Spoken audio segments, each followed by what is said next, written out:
পারিবারিকভাবে বিয়ে হওয়ার পর স্ত্রীকে বলে স্বামী তোমাকে আমার পছন্দ হয়নি, এমন অবস্থায় স্ত্রীর করণীয় কি? অনেক স্বামী অনেক স্ত্রীর মধ্যে এই রোগ আছে যে বিয়ের পর বলে দেখো তোমাকে আসলে আমার পছন্দ হয় নাই, মা বাবার পছন্দে বিয়ে করছি, আমার আসলে ভালো লাগে নাই, তারপরেও করছি আমি। এরকম অনেক অমানুষ ছোট লোক স্বামী ছোট লোক স্ত্রী আছে না নাই? বিয়ের পরে আপনি এই কথা বলার রাইট আপনাকে ইসলাম দেয় নাই। এটা আপনি বলা মানে একটা লোককে অপমান করা, অসম্মান করা, তুচ্ছতাচ্ছিল্য করা। আল্লাহ বলেছেন ওয়াশিরুহুন্না বিল মারুফ, তোমরা তোমাদের বউদের সাথে স্ত্রীদের সাথে সুন্দরভাবে জীবন যাপন করবে। এটা সুন্দরভাবে জীবন যাপন হতে পারে না যে আপনি তাকে বললেন তোমাকে আমার পছন্দ হয় না তারপর আমি বিয়ে করছি। আপনাকে বিয়ে করতে বলছে কে? আপনার যদি অপছন্দ হয় আপনি তখনই বাধা দেওয়া দরকার ছিল। আপনি তখন বিয়ে করে এখন বলতেছেন আমার তোমাকে পছন্দ হয় নাই। এটা অবশ্যই একটি ন্যাক্কারজনক কাজ, গুনাহের কাজ, পাপের কাজ। এগুলোর কারণে আমাদের আমল বরবাদ হয়। আল্লাহ তাআলা আমাদের সবাইকে দাম্পত্য জীবনে সুখী হওয়ার জন্য এই সমস্ত ছোট লোকে পরিহার করার তৌফিক দান করুন। দাম্পত্য জীবনে সুখী হওয়ার জন্য দুইটা জিনিস লাগবে। কয়টা জিনিস ভাই? একটা হলো সবর আর একটা হলো শুকর। একটা হলো সবর আর একটা হলো আপনি যার সাথে জীবন যাপন করছেন, সংসার করছেন, তার কিছু ভুলভাল দেখছেন, সবর করবেন। ভালো কিছু পাইছেন, শুকর আদায় করবেন। এছাড়া আপনি কখনো দাম্পত্য জীবনে সুখী হতে পারবেন?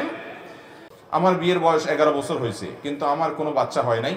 আমার শাশুড়ি কোনো কিছু নিয়ে ঝগড়া লাগলেই আমাকে এবং আমার স্বামীকে ভাঞ্জা আটকুরা বলে খোঁটা দেয় এবং বলে আল্লাহ যেন আমাদের কোনো সন্তান না দেয়, বদদোয়া করে। এমন অবস্থা আমাদের করণীয় কি? ভালো করে শুনে রাখেন।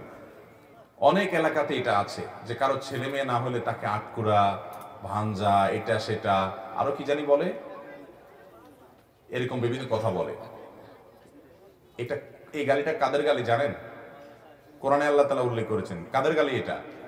কাফেরদের গালি। এই গালিটা কাদের গালি? কাফেররা।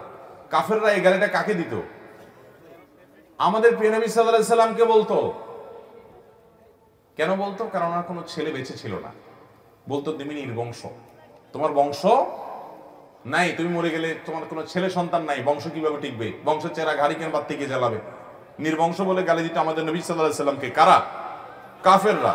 আল্লাহ তাআলা সূরা ইন্না আতানাকা কাউসারের মধ্যে জবাব দিয়েছেন, ইন্না আতাইনাকাল কাউসার ফাসাল্লি লিরাব্বিকা ওয়ানহার ইন্না শানিআকা।